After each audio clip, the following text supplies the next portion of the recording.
Hello, I'm Michael. I'm the Acadian Bitcoiner. One of the questions I get most frequently from people who are not in the Bitcoin space is, what is Bitcoin? And even though I've been in the space now for about 5 years, sometimes I struggle to come up with an eloquent answer to that question. Well, the other day I came across a video clip from testimony to Congress by a gentleman named Peter von Valkenburg from the Coin Center. And I think that video is well worth watching.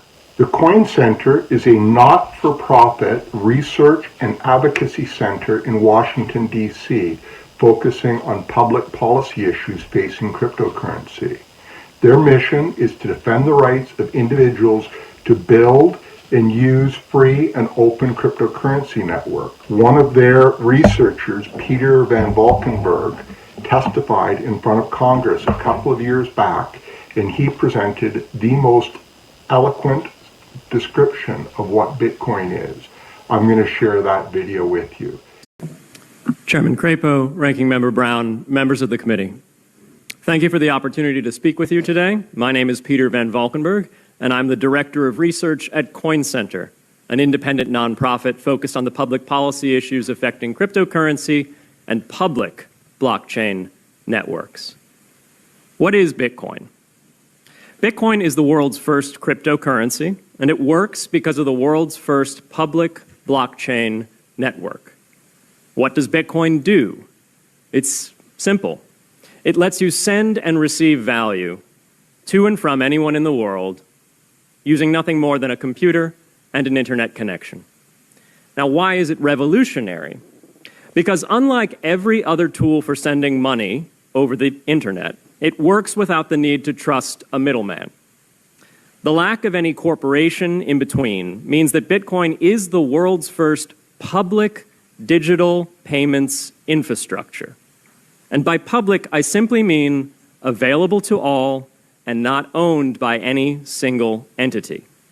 Now, we have public infrastructure for information, for websites, for email. It's called the internet.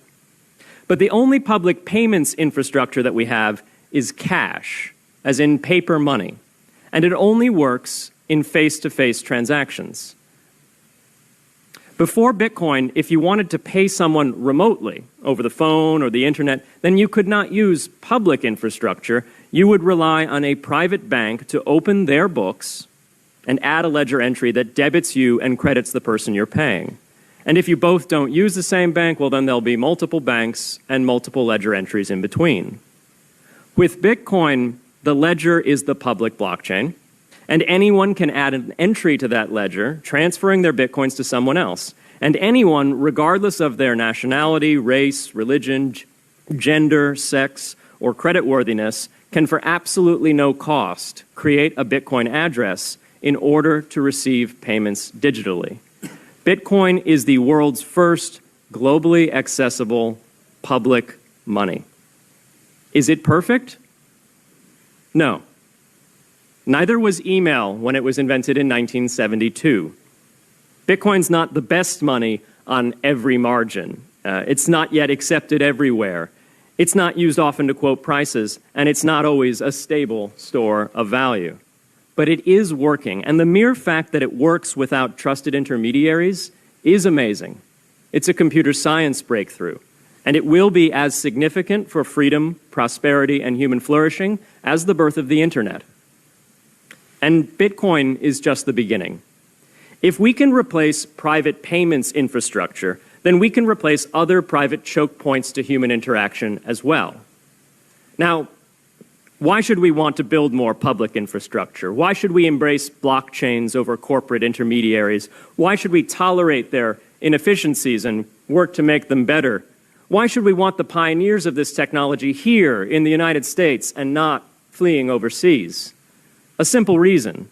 Because the corporate intermediaries providing today's critical but privately owned infrastructure are becoming fewer, larger, and more powerful, and their failures are increasingly grave.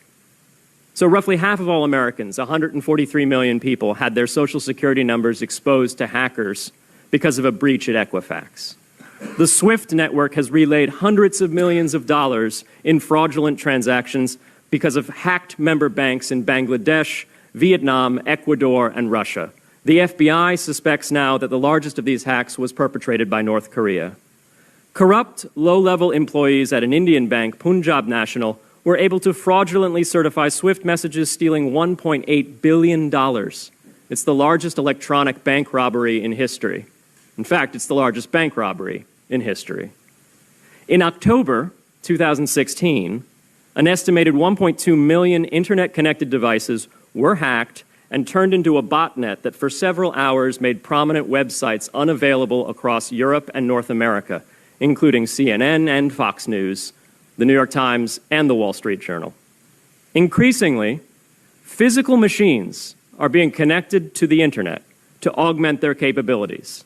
They're wired through servers that are owned and maintained by private and trusted intermediaries, the so-called Internet of Things. Pacemakers from St. Jude's Hospital have been hacked. Baby monitors from TrendNet have been hacked. And Jeeps from Jeep have been hacked to the point where they can be remotely commandeered and driven off the road. Now, those vulnerabilities are inescapable in systems that have single points of failure. It doesn't matter if the point of failure is a corporation or if it's a government. There shouldn't be a single point of failure. Similar choke points existed before the internet. If you wanted to deliver a message, you'd have to go through one of 3 television broadcasters or a handful of newspapers. Private corporations are essential, but no critical infrastructure should rely on 1 or 2. The internet removed single points of failure in communications infrastructure and ushered in a wave of competition among new media corporations building on top of its public rails. Blockchains can similarly disintermediate critical payments and IoT infrastructure. The technology is not yet ready to answer all of those questions today, but it is our best hope. And as with the internet in the 1990s, we need a light-touch, pro-innovation policy to ensure that these innovations flourish in America for the benefit and security of all Americans. If you like this video, please like, please subscribe, please turn on notifications. You'll help me grow this channel. I'm Michael, I'm the Acadian Bitcoiner. I produce regular content on Bitcoin for Zoomers, seniors, and other beginners in the Bitcoin space. Thank you.